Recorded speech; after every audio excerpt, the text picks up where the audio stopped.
Bonjour à tous, je suis Tiffany et vous êtes sur la chaîne L'Alicier. Aujourd'hui, je vous propose non pas de réaliser un bracelet, mais de réaliser un petit outil qui permet de commencer plus rapidement le tissage peyote.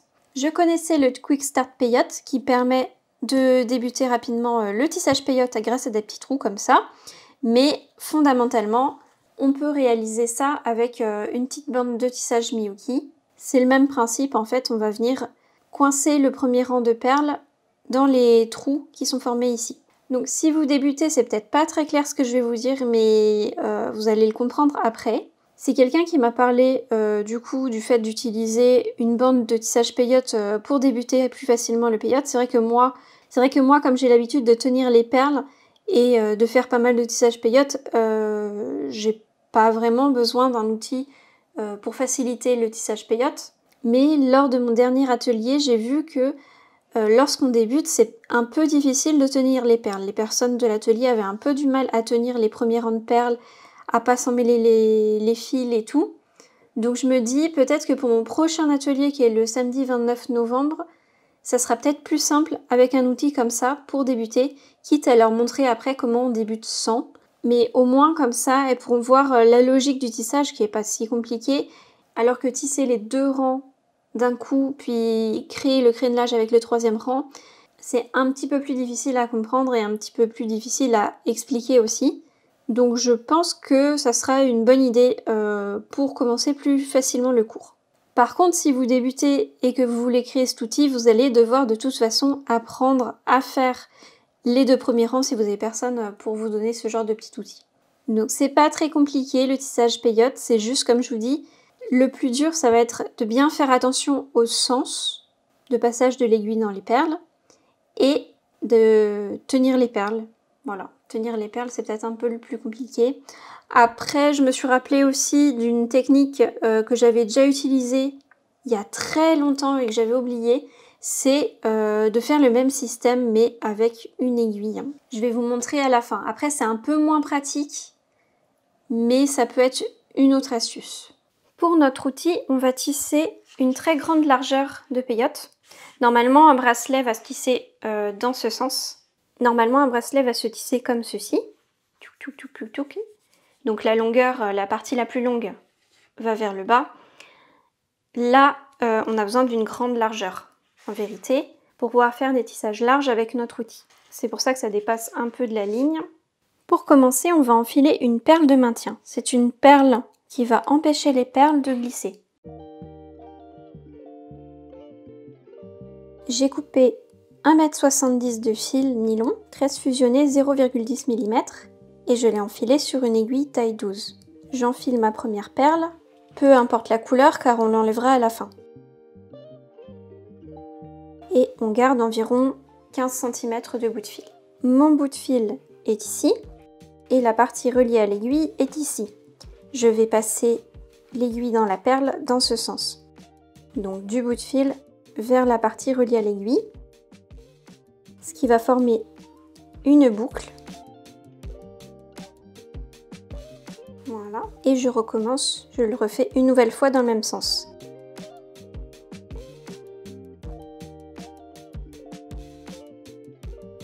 Et là, ma perle ne glisse plus.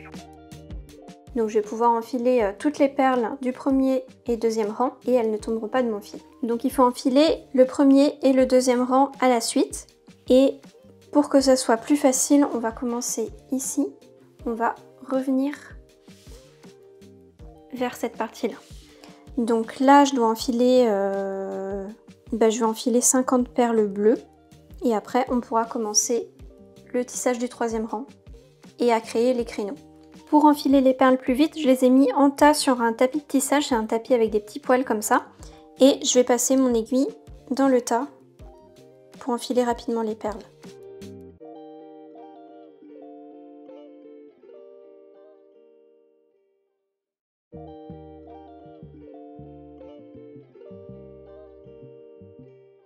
Et je vérifie que j'ai bien 50 perles.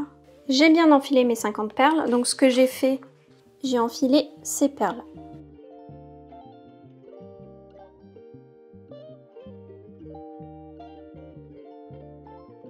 Voilà. Et ensuite, je vais repartir en arrière, donc je vais repartir vers mes perles en ajoutant les perles du troisième rang. Donc là, on est au rang 3. Je vais commencer par enfiler une perle bleue et je vais passer dans la deuxième perle bleue. Je ne repasse pas dans la première, je vais passer dans la deuxième. Ensuite, je vais enfiler une autre perle bleue, je vais passer dans la quatrième. Une autre perle bleue, je vais passer dans la sixième et ainsi de suite. On ne repasse pas dans... Enfin, on saute une perle à chaque fois. J'ai enfilé une nouvelle perle, donc là j'en ai 51 de perles bleues. Je ne repasse pas dans celle-ci, pas dans la 50e. Sur le schéma, c'est la première, mais dans la deuxième. En allant vers les perles, vers le reste des perles. Le sens est important. Donc je serre mon fil. Hop, et on essaye de mettre les deux perles côte à côte. Voilà, je les place côte à côte comme ceci. J'ai enfilé une nouvelle perle bleue. Je ne passe pas dans la troisième. Je passe dans la quatrième.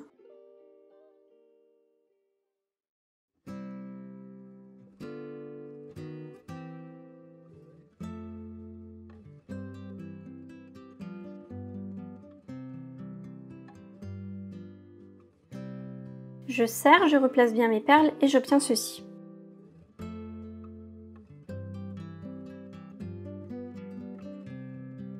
Vous voyez, ça commence à faire des petits trous. Toute la rangée 3 est composée de perles bleues, donc on n'a pas vraiment besoin de suivre le schéma. Là, je ne passe pas dans la 5e perle, je passe dans la 6e. Toujours dans le même sens. Donc en allant vers les perles, donc vers la perle de maintien.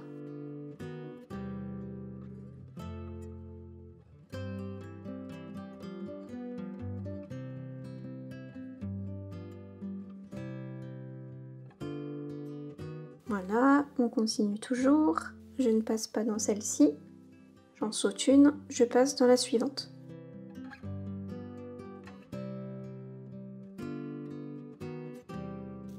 On serre un petit peu le tissage au fur et à mesure. Je ne passe pas dans celle-ci. Je passe dans la suivante. Et vous continuez comme ça jusqu'au bout. Et vous ne passez pas dans la perle de maintien.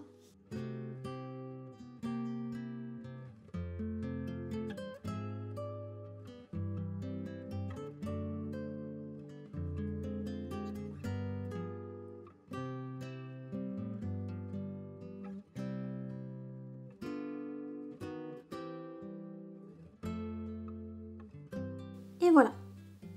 Donc j'ai fini le rang 3. J'ai tissé toutes ces perles.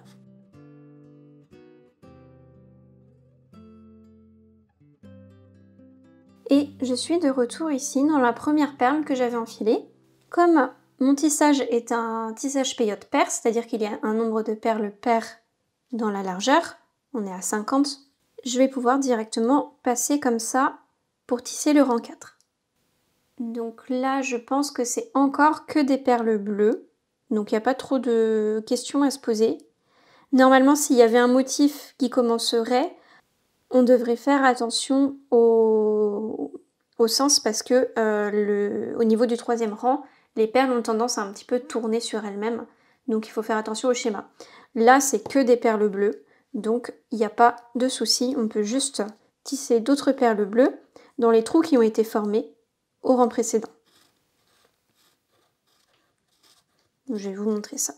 Donc notre fil relié à l'aiguille est ici. On va repartir en arrière en rajoutant des perles bleues. Là j'ai un trou, je passe comme ceci. De l'extérieur vers la partie où il y a les perles. J'enfile une autre perle bleue, il y a un trou, je remplis le trou en passant dans la perle suivante. On va juste compléter les trous formés.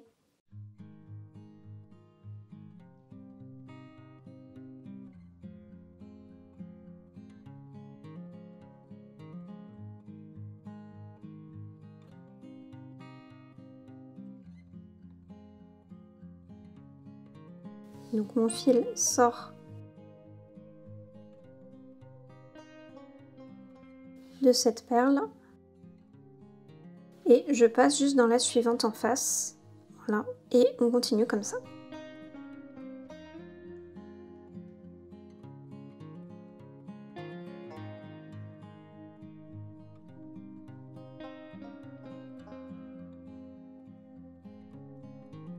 Et on serre un petit peu au fur et à mesure.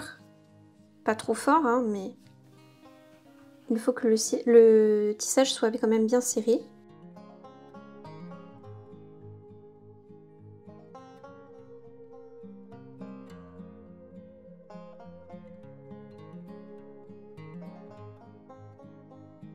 On essaye de le rendre un petit peu plus droit.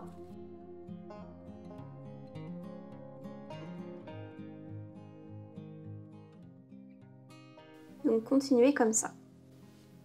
Voici ce que ça donne.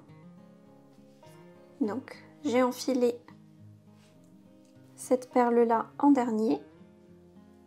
Mon fil sort d'ici. On est à ce niveau là. Donc maintenant on va aller tisser le rang 5. Et pour ça on va enfiler une perle dorée. Et on va passer dans la perle bleue qui ressort ici. Puis après une perle bleue et on va passer ici. Une perle dorée, on passe ici. Et ainsi de suite. Si jamais vous voulez vous repérer plus facilement, vous pouvez prendre une feuille et cacher comme ça les perles que vous n'allez pas tisser. Donc là, toutes les perles entières, celle-ci, celle-ci, celle-ci, celle-ci, ce sont les perles du rang 5.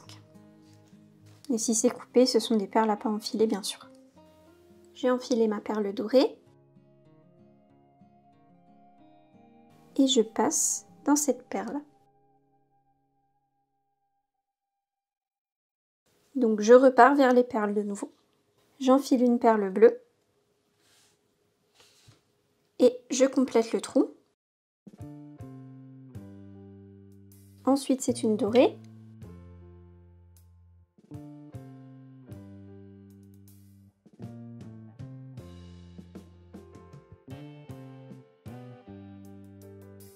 Une bleue.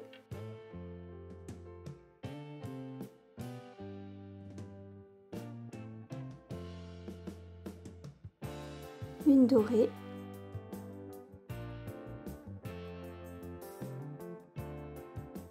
Et ainsi de suite, on suit le schéma jusqu'au bout. Voilà, j'ai terminé le rang. Mon fil sort d'ici et maintenant je tisse le rang 6. Donc on enfile une bleue, on passe dans la dorée. Une bleue, on passe dans la bleue. Une bleue, on passe dans l'argenté. Et on continue comme ça à tisser la ligne.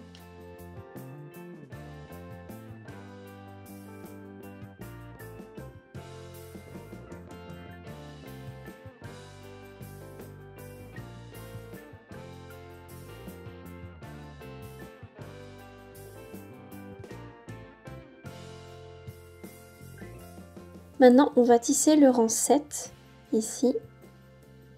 On va enfiler une perle bleue, passer dans la perle bleue, une perle dorée dans la bleue, une dorée dans la bleue, une dorée dans la bleue, et ainsi de suite. Et je vais vous laisser continuer la suite du tissage. On se retrouve à la fin pour le blocage du fil. Voilà, je vais m'arrêter là, il me reste à peu près 15-20 cm de fil. Donc je n'ai pas eu à changer de fil dans mon tissage. Je vais simplement bloquer mon fil dans le tissage maintenant pour l'arrêter.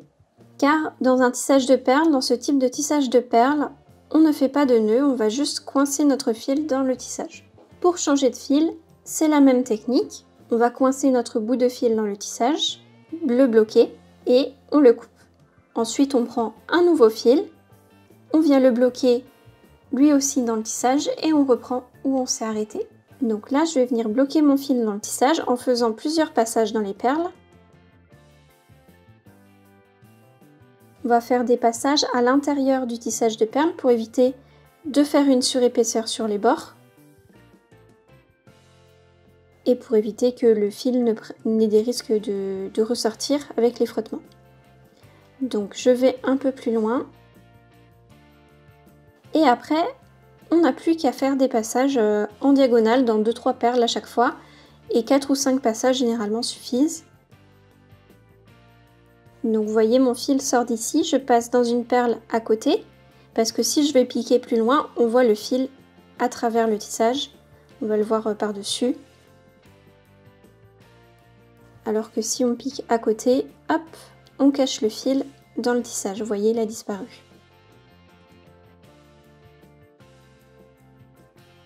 Donc on fait juste des petits passages comme ça.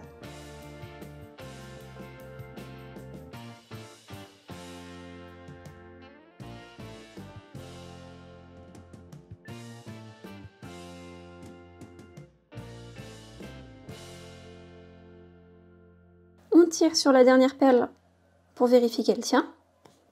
Ça tient, donc c'est bon, c'est bloqué. Pour couper mon fil, je tire mon bout de fil, je prends mon ciseau ou mon coupe-fil et je viens tirer sur mon fil contre la lame du ciseau pour couper à ras. Hop, et voilà, vous voyez, on voit plus rien. Donc maintenant, je vais faire la même chose de l'autre côté, ici. Je vais retirer ma perle de maintien, donc pour ça, j'enlève juste le fil.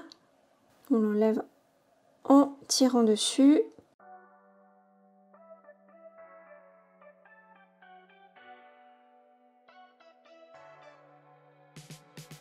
Et c'est pour ça qu'il faut garder un bout de fil assez long, c'est pour pouvoir le bloquer après dans le tissage. Je réenfile mon fil sur l'aiguille.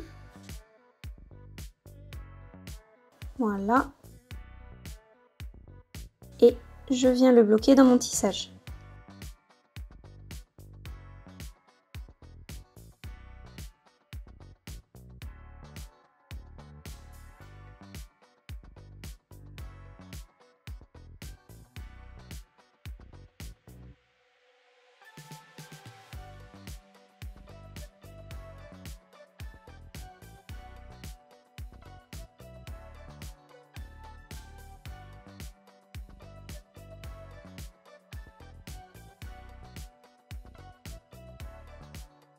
Donc maintenant, comme je vous ai dit, je vais en fabriquer plusieurs pour mon atelier avec mon pseudo dessus.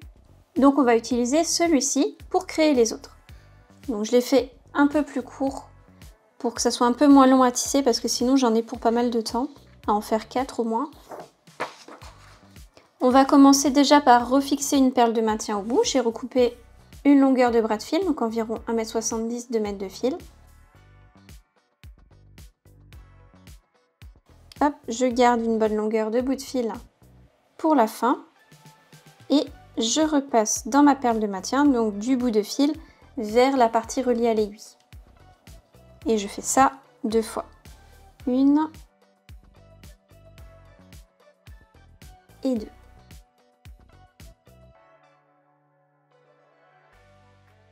Et maintenant, je vais vous montrer comment utiliser ce petit outil.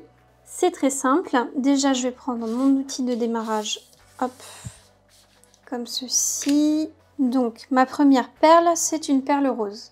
Je vais juste passer dans la première perle ici, qui ressort. Donc là, mon fil est bloqué. Il ne peut plus ressortir, ça sera plus facile, comme ceci. J'enfile une perle rose et je vais juste continuer mon tissage peyote. J'ai fixé cette perle. Maintenant, je vais fixer celle-ci. Et vous voyez, on n'a pas à enfiler les 2 premiers rangs à la suite. Donc, on commence juste notre premier rang normalement. Voilà, donc là, c'est que des perles roses. Je vais enfiler toutes mes perles roses. J'ai enfilé les 16 perles du premier rang, vous voyez ici. Et maintenant, en fait, je vais commencer le deuxième rang. Je vais juste enfiler une perle rose, celle-ci, et j'ai simplement à repartir en arrière comme ça.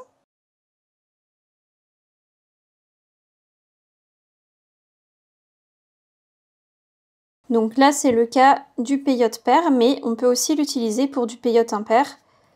Pour l'utiliser pour du peyote impair, à la place de mettre une perle, en fait, on va juste directement repasser dans la perle rose ici. Donc on met rien, notre fil sort de cette perle-là, et on repasse comme ça, et on vient mettre une perle ici. Voilà. Et le pair, on fait comme ça. Donc là, c'est encore que des perles roses. Donc j'ai qu'à compléter. Et je vous montrerai par la suite comment le retirer de l'outil. Mais il n'y a rien de compliqué, hein. Le but, c'est que ça facilite notre tissage, que ça facilite le démarrage du tissage. Donc bien entendu, c'est pas plus compliqué. Arrivé à ce niveau, je ne continue pas dans la perle bleue, bien sûr. Je vais repartir en arrière. Vous faites attention à ne pas passer dans la perle de maintien, d'où l'intérêt de prendre une couleur différente pour la perle de maintien. Et là, on va tisser le rang 3.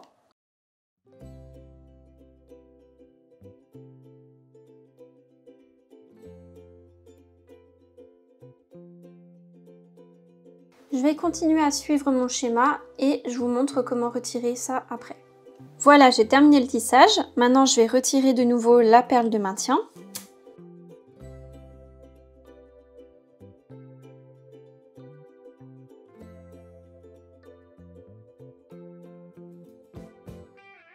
Et pour retirer, en fait, on a juste à tirer sur le fil comme ça pour le retirer.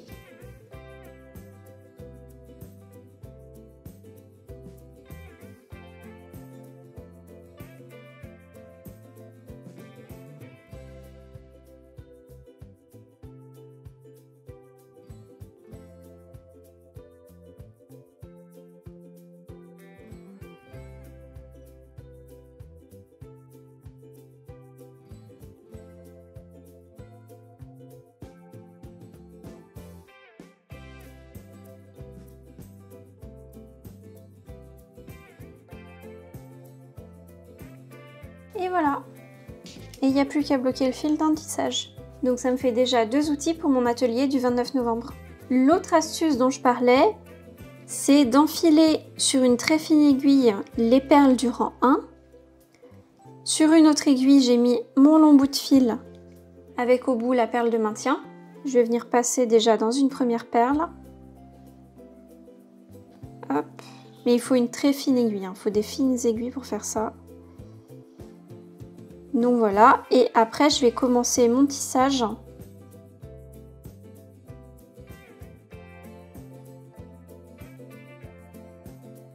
Donc on va enfiler les perles du rang 2 entre chaque perle du rang 1. Ah, elle est partie ma perle. Donc c'est moins pratique quand même. Mais c'est une technique que j'avais vue il y a super longtemps.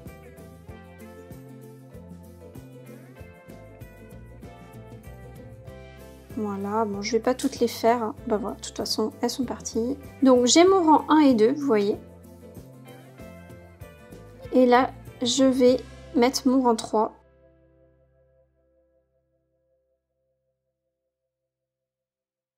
Donc c'est le même principe, c'est juste qu'on sert d'une aiguille à la place. Et comme je vous ai dit, il faut vraiment 2 fines aiguilles, hein. Ah bah j'ai fait du peyote impair. J'ai fait du peyote impair.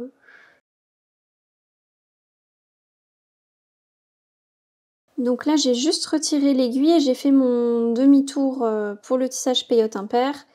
Et je disais que si jamais le tissage peyote impair vous intéresse, que vous ne le connaissez pas encore, j'ai réalisé une vidéo avec un bracelet qui s'appelle le bracelet camailleux, où j'explique la technique du tissage peyote. Je montre 2 techniques différentes pour le tissage peyote impair. Et c'est une vidéo qui a eu beaucoup de bons commentaires, donc je vous invite à aller la voir, je pense qu'elle peut vous plaire. Je vous mets le lien dans la description.